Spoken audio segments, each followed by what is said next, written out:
मरवती van Madurai की सुनसान सड़क पर दौड़ रही थी। रात के 10:30 बज रहे थे। दिन की हंसी मजाक, खाने का लुत्फ और मदुरई के नज़ारे अब थकन में बदलने लगे थे। मैंने आंखें मूंद ले मगर दिल में एक अजीब सा खिंचाव था, जैसे अंधेरे के अंदर कोई परछाई छुपी हो। अचानक गाड़ी झटके से रुक गई। नारायण दास ने ब्रेक दबाई थी। मैंने आंख खोली तो देखा आगे सड़क के बीच 3 मोटरसाइकिलें खड़ी थी और उन पर 8 आदमी, सबके सब लंबे तगले, मूंछों वाले, लुंगी और कुंज में, हाथों में डंडे और जंजीरें। मोहिनी ने घबरा कर कहा, इरी ये तो रविशंकर के लोग हैं। मेरे कान खड़े हो गए। रविशंकर नाम अजनबी था मगर खतरे की घंटी बज चुकी थी। उनमें से एक आगे बढ़ा और चीख कर बोला, गाड़ी से बाहर निकलो, ये हमारी इलाके की सड़क है। जो आता है टैक्स दिए बना नहीं जाता।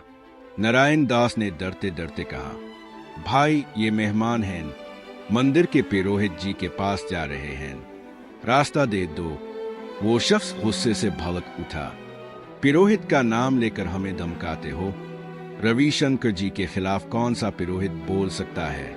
फिर वो अचानक आगे बढ़ा और नारायण दास को गिरेबान से पकड़कर गाड़ी से नीचे खींच लिया। बाकी गुंडे भी लपक आए। एक ने आनिधि के 2 पत्ते को पकड़ने की कोशिश की। कामाकशी चीख उठी। मोहिनी का चेहरा सफेद पड़ गया। मैंने गाड़ी का दरवाजा खोला और बाहर आया।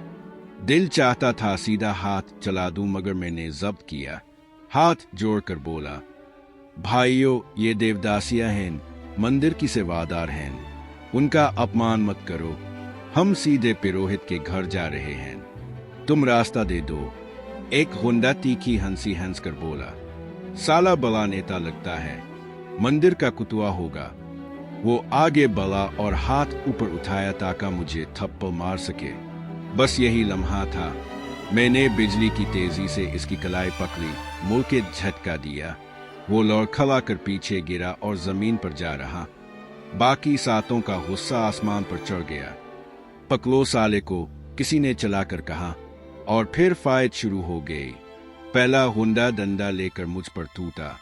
मैंने जैक कर वार बचाया और इसके पेट में गूंसा मारा। वो टेर हो गया। दूसरा पीछे से लपका मगर मैंने कोहनी इसकी पसलियों में दे मारी। इसकी चीख सुनकर बाकी रुक गए मगर लम्हा भर को तीसरा और चौथा इकट्ठे आए। एक ने जंजीर जुमाई, दूसरे ने गूंसा। मैंने छलांग लगाकर जंजीर को हाथ से पकड़ा और झटका दिया। वो गुंडा लुढ़क कर जमीन पर आ गिरा। दूसरे को मैंने सीधा लात मारी, इसकी नाक से खून निकलने लगा। अब बाकी 4 बच्चे। उनके चेहरों पर हरासा होने के आसार थे मगर अन्ना ने उन्हें रोके रखा। एक ने चीख कर कहा, इसका हाथ तोड़ दो। वो तीनों एक साथ मुझ पर झपटे। मैंने पहला घूंसा रोका और इसका हाथ मोड़कर पीछे की तरफ झटक दिया। चरर की आवाज आई, वो तड़प उठा। दूसरा मेरे ऊपर गिरा मगर मैंने इसकी गर्दन पकड़कर जुमा दिया। वो भी कराहता हुआ जमीन पर। तीसरा डंडा लेकर बढ़ा। मैंने इस डंडे को पकड़ा, जुमाया और इसकी कोहनी पर मारा। हड्डी टूटने की चिरचिर आवाज रात के सुकूत में गूंजी। वो भी दौड़ते हुए पीछे हिट गया। आखिरी गुंडा अब अकेला रह गया था। वो सहम कर पीछे हटने लगा। मैंने कदम बढ़ाया तो वो चीखता हुआ अंधेरे में भाग निकला। बाकी 7 भी अपने अपने बाजू पकड़ते कराहते हुए अंधेरे में गायब हो गए। मोहिनी, आनिधि और कामाकशी सहम कर एक दूसरे के करीब खड़ी थी। नारायण दास जमीन पर गिरा करा रहा था।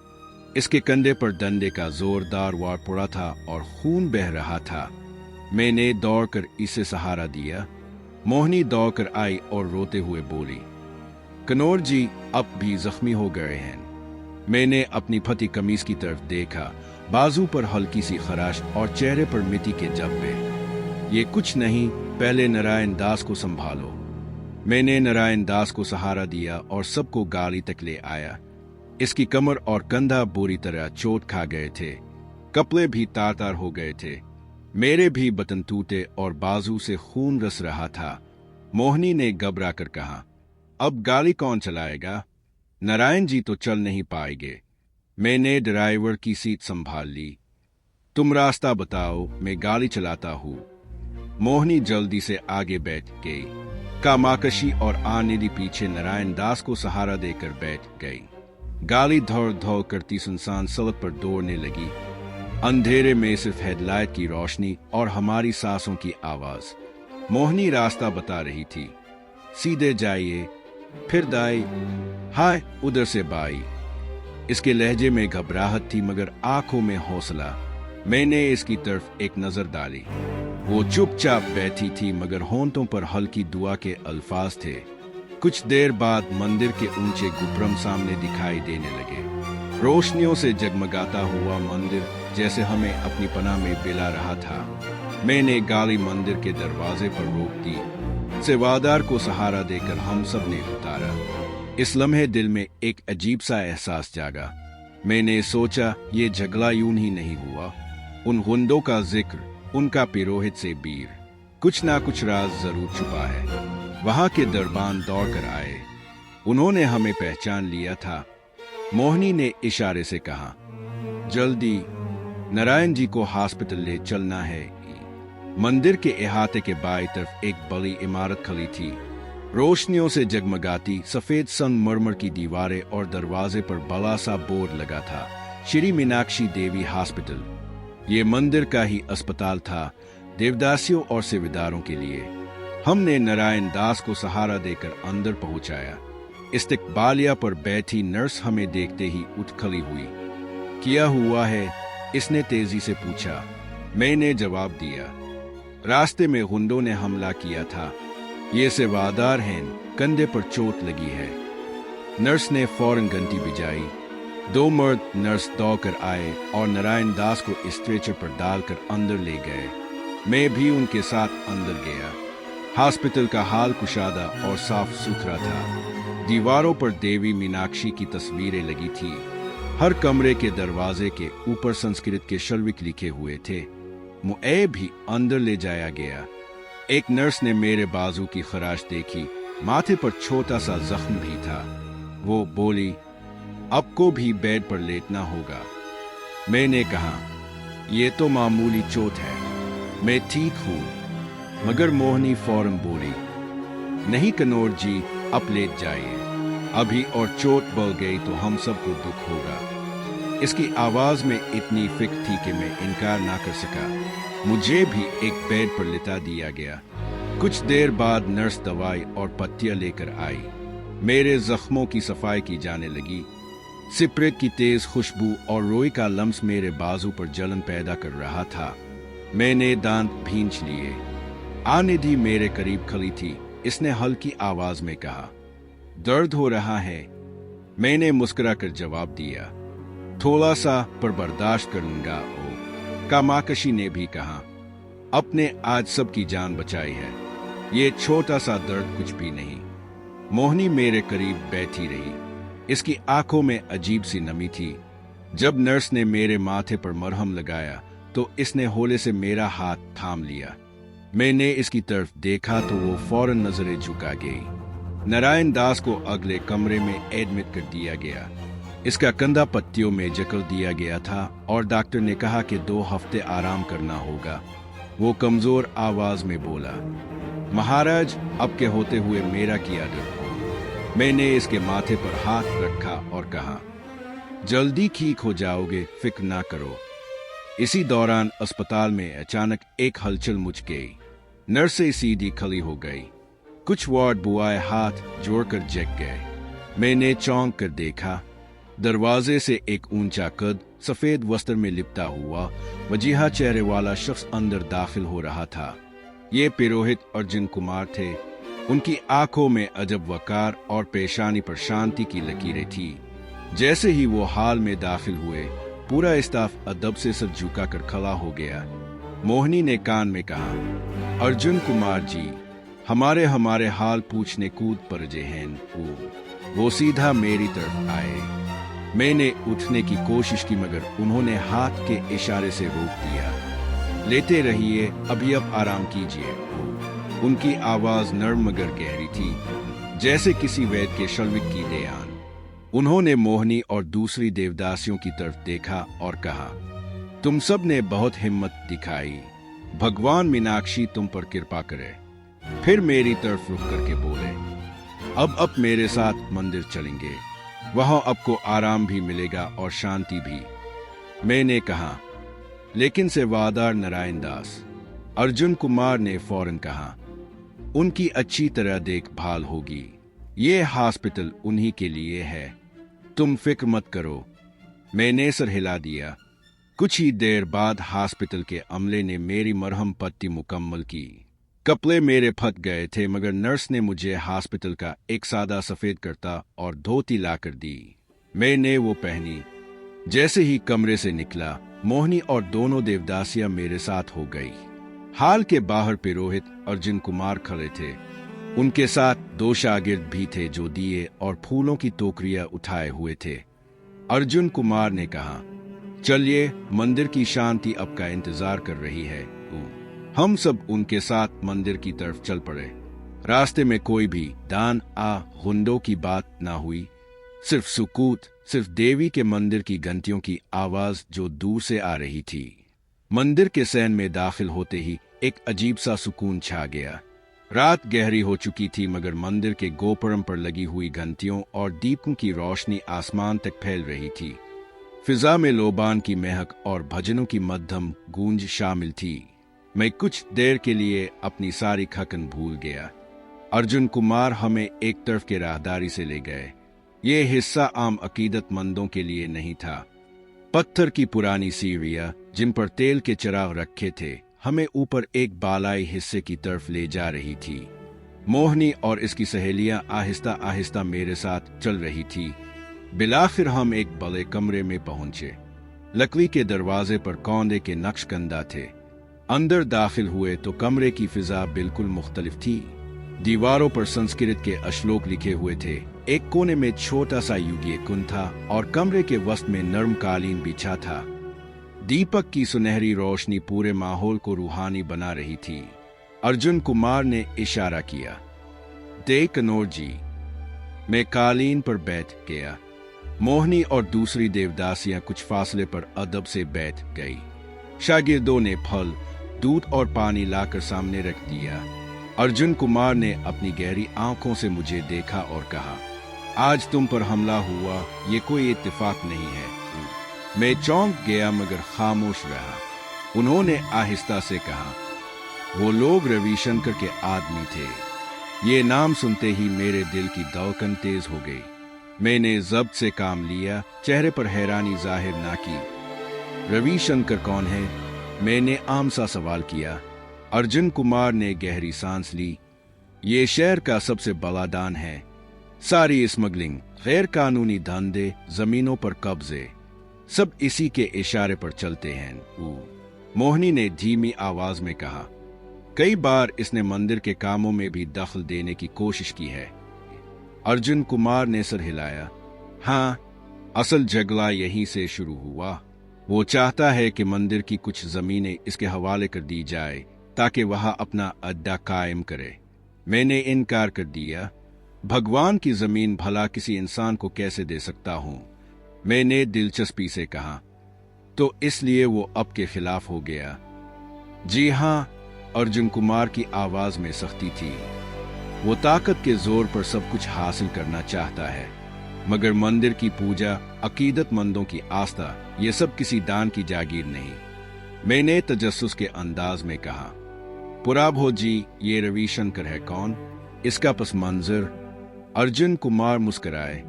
लगता है आपको इसकी कहानी सुनने में खास दिलचस्पी है। मैंने सर झुकाकर कहा, जी, नए शहर में आया हूँ, लोगों के बारे में जानना चाहता हूँ। वो कुछ देर सोचते रहे, फिर आहिस्ता आहिस्ता बताने लगे।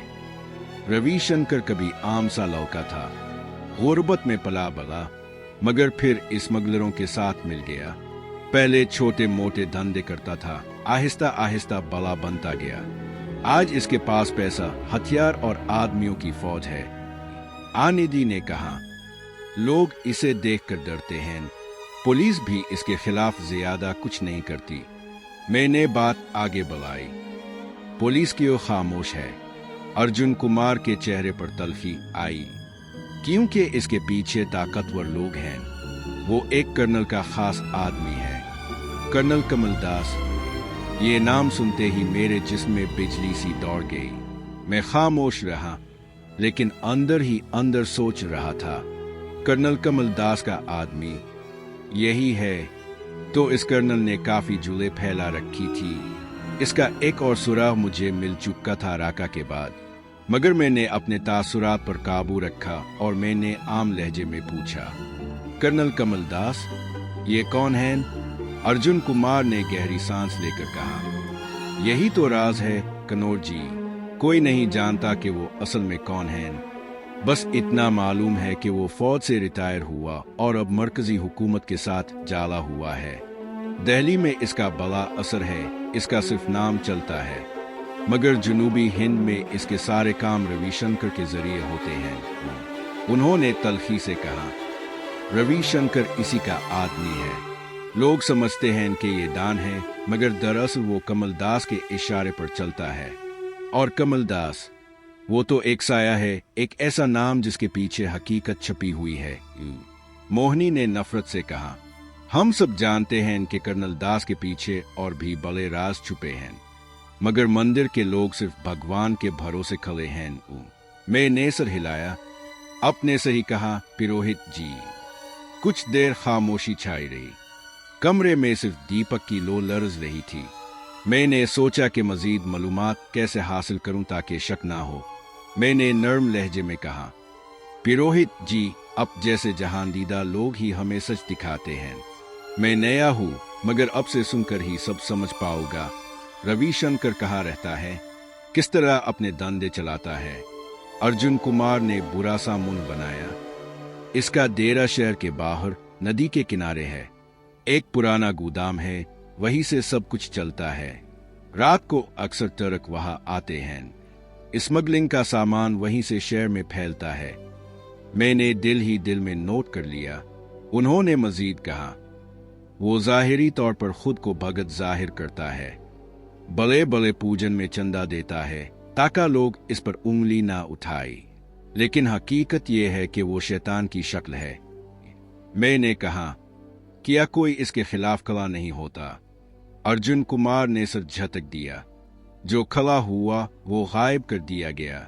इसके आदमी बेरहमी से मार देते हैं, इसीलिए लोग इसका नाम लेने से भी डरते हैं। मैंने बात बदलते हुए कहा, पुरोहित जी, अब की हिम्मत को सलाम है। अपने जमीन देने से इनकार किया, ये बड़ी बात है। वो मुस्कुराए। ये मंदिर मीनाक्षी माता का है। यहाँ कोई जबरदस्ती कब्जा नहीं कर सकता। जब तक मैं हूँ ये मंदिर महफूज है। उनकी आंखों में एक जलता हुआ अज़्म था। मैंने सोचा ये शख्स मेरे लिए कीमती जरिया है, मगर मुझे अभी ज्यादा सवाल नहीं करने चाहिए। कहीं इसे शक ना हो जाए कि मैं रविशंकर आ कर्नल दास के पीछे किए पड़ा हूँ। इसलिए मैंने मौजू बदल दिया। पुरोहित जी, आज रात आपके कमरे की शांति और सुकून ने मेरा दिल जीत लिया। शायद ही कभी ऐसा सिख मिला हो। अर्जुन कुमार ने मुस्कुराकर कहा, यह सब देवी की कृपा है। अब आप आराम कीजिए, कल फिर मंदिर की रसूमात हैं। मोहिनी और इसकी सहेलियां मुझे लेकर कमरे से निकल आई। राहदारी में चलते हुए मैंने चुपके से सोचा, रविशंकर, कर्नल कमलदास, नदी किनारे का गोदाम। अब मेरे मिशन की राह साफ हो रही है, लेकिन मेरे चेहरे पर मुस्कुराहट थी, जैसे मैं सिर्फ एक आम यात्री हूं जो पहली बार मदुरई आया है। अब राजामुंद्री का दहशतगर्दी का ट्रेनिंग कैंप मेरा पहला टारगेट, और इसके बाद रविशंकर को भी मैंने ज़हन में अपना दूसरा टारगेट बनाकर रख लिया था।